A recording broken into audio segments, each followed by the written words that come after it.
Good morning students. आज हम एक नए टॉपिक पर चर्चा करने वाले हैं और टॉपिक का नाम है भारतीय विदेश नीति के निर्धारक तत्व। स्टूडेंट्स, विदेश नीति क्या है? सबसे पहले हमें इस बिंदु को जानना होगा कि विदेश नीति है क्या। तो प्रत्येक राष्ट्र अपने राष्ट्रीय हितों को ध्यान में रखते हुए या राष्ट्रीय हितों के पोषण के लिए जो प्रयास करता है या जो उसकी राष्ट्रीय हितों को पूरा करने की जो नीति होती है उसे विदेश नीति कहा जाता है। बात अगर भारतीय विदेश नीति के संदर्भ में की जाए तो हम देखते हैं कि क्योंकि वैसे तो प्रत्येक राष्ट्र की विदेश नीति को प्रभावित करने वाले कॉमन कुछ तत्व हैं जिनका हम जिक्र कर सकते हैं, लेकिन हम यहाँ विशेष रूप से स्पेसिफिक बात कर रहे हैं भारतीय विदेश नीति की। तो भारतीय विदेश नीति के जो निर्धारक तत्व हैं उनको कुछ हेडिंग्स में हम देख लेंगे। कुछ तो बिंदु आप यहाँ बोर्ड पर देख भी रहे हैं। जैसे भारतीय विदेश नीति के निर्धारक तत्व में पहला जो तत्व है वो है भू राजनीति, या जिसको हम जियो पॉलिटिक्स के नाम से जानते हैं। दूसरा जो महत्वपूर्ण बिंदु जिसकी हम यहाँ चर्चा करने वाले हैं वो है सैन्य जो क्षमताएं हैं वो कैसी हैं। तीसरा जो तत्व होगा वो है आर्थिक तत्व। चौथा तत्व है वह है सरकार का स्वरूप। पांचवा जो तत्व है वो है आंतरिक बाधाएं, और छठा जो बिंदु आप यहाँ देखेंगे वो है नीतिगत विषय, जिनके बारे में हम अब एक एक करके चर्चा करेंगे। स्टूडेंट, सबसे पहले हम बात कर रहे हैं भू राजनीति की, जियोपॉलिटिक्स की। और जियोपॉलिटिक्स में दो मुख्य बातें आती हैं। एक जो महत्वपूर्ण बात है वो है भू अवस्थिति की, यानी देश किस जगह ग्लोब में देश की स्थिति क्या है। अब बात भारत के संदर्भ में की जाए तो भू राजनीतिक दृष्टि से भारत एक मजबूत राष्ट्र है और ये कहें कि एक सुदृढ़ विदेश नीति को फॉलो करता है। इसका रीजन यह है कि भारतीय सीमाएं तीन तरफ हिंद महासागर से घिरी हैं और जो उत्तरी दिशा है उसमें विशाल हिमालय पर्वत है। तो एक भू अवस्थित की अगर बात की जाए तो भारत की भू अवस्थिति है वो बहुत ही महत्वपूर्ण है। दूसरी जो महत्वपूर्ण बात आती है वो है भौतिक स्थलाकृति, यानी कहने का तात्पर्य यह हुआ कि किसी राष्ट्र में भौगोलिक संरचनाएं कैसी हैं। अगर भौगोलिक संरचनाओं की अगर बात की जाए तो भौगोलिक संरचनाओं से भारत बहुत विविधताओं वाला देश है। देश के किसी भाग में विशाल पर्वत हैं, उत्तर का विशाल मैदान है, दक्षिणी भाग है वो पठारी भाग है, थार का मरुस्थल और तटीय मैदान।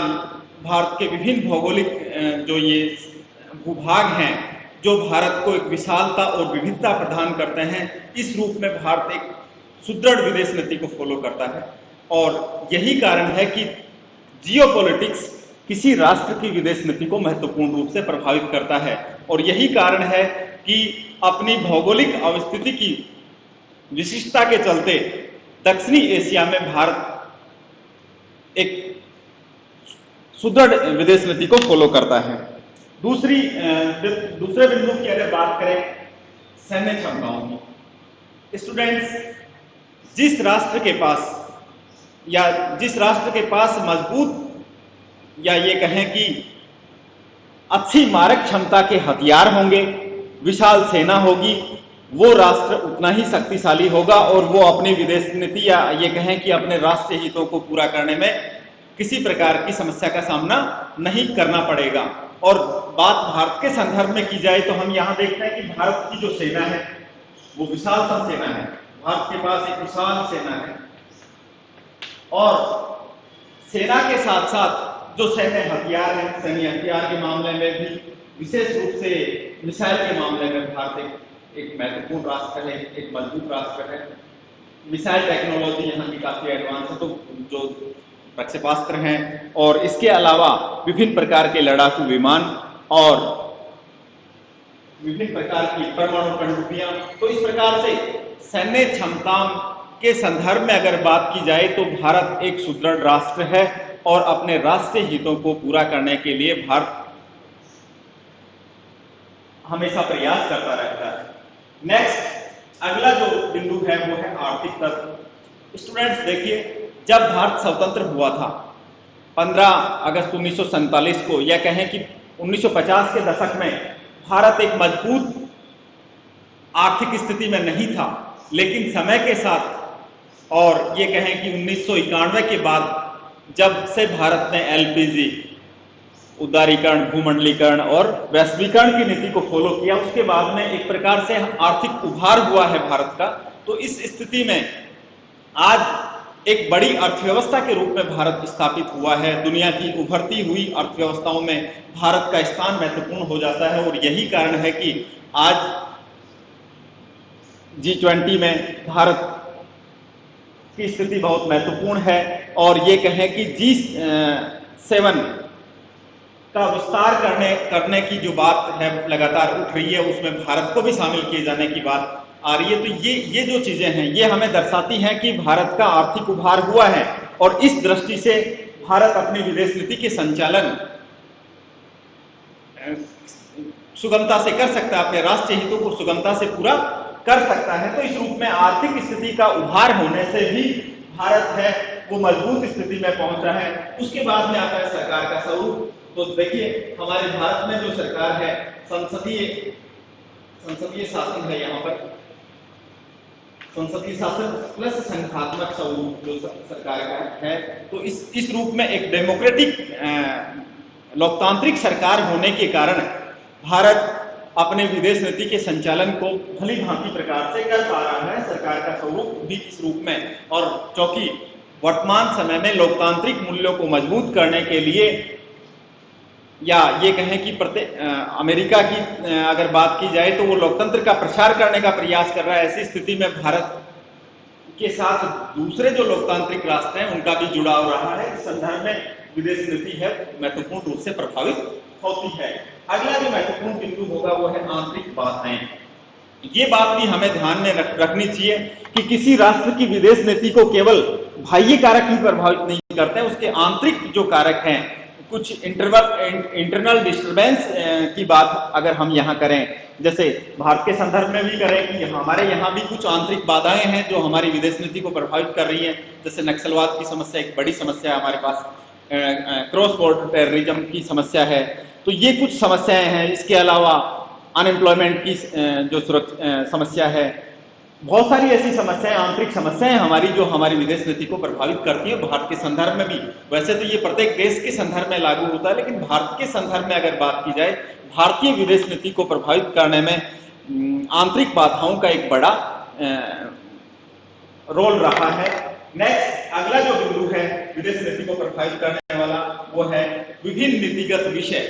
और इन विषयों को अगर हम बात करें, कौन कौन से विषय हैं जो विदेश नीति को प्रभावित करते हैं, और जैसे हम बात करें वैश्विक आतंकवाद की, ग्लोबल टेररिज्म की, तो अंतर्राष्ट्रीय स्तर पर विभिन्न देशों को लामबंद करने और आतंकवाद की समस्या के समाधान के लिए विभिन्न देशों के साथ, और विशेष रूप से 9/11 की जो घटना होती है अमेरिका में, उसके बाद में अमेरिका और भारत आतंकवाद के मुद्दे को लेकर साथ चल रहे हैं। इस रूप में ये जो मुद्दे हैं वो भारतीय विदेश नीति को प्रभावित करता है। इसके अलावा जलवायु परिवर्तन के अगर मामले में बात की जाए तो भारत विकासशील राष्ट्रों के हितों और अधिकारों को लेकर अंतर्राष्ट्रीय मंचों पर लगातार मांग उठाता रहा है। इस रूप में भी भारतीय विदेश नीति को प्रभावित करता है जलवायु का मुद्दा। इसके अलावा एक महत्वपूर्ण जो मुद्दा है वो है आज के टाइम में सबसे महत्वपूर्ण, इसको हम मानेंगे, और वो है एनर्जी सिक्योरिटी या ऊर्जा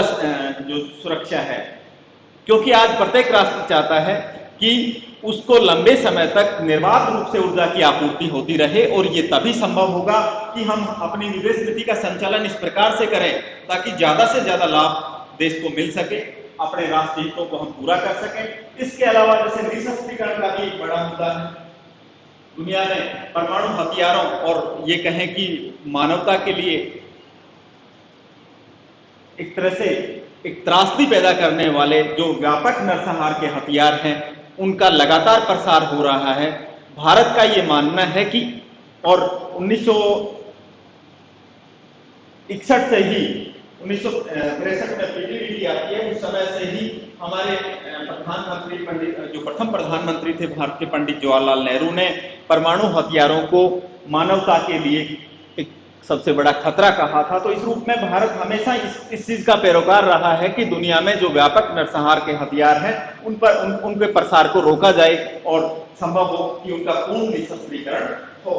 इसके अलावा और दूसरी जो समस्याएं हैं, जैसे समुद्री सुरक्षा की अगर बात की जाए, हिंद महासागर का उदाहरण हमारे सामने है। जिस प्रकार से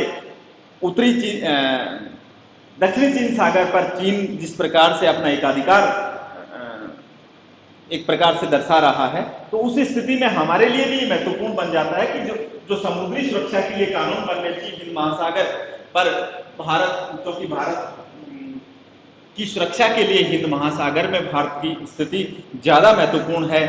इस रूप में समुद्री सुरक्षा कानूनों की बात भारत करता है। विश्व व्यापार के जो मुद्दे हैं उन पर भी, क्योंकि विश्व व्यापार के मुद्दों पर विकसित राष्ट्र विकासशील राष्ट्रों के हितों को अनदेखा कर रहे हैं। तो इस स्थिति में ये कुछ महत्वपूर्ण मुद्दे हैं, जो नीतिगत विषय हैं, जो भारतीय विदेश नीति को प्रभावित करते हैं। स्टूडेंट्स, आज के लिए हम इतना ही देख रहे हैं। नेक्स्ट अगले क्लास में, अगले वीडियो में हम नए टॉपिक के साथ उपस्थित होंगे। Thank you.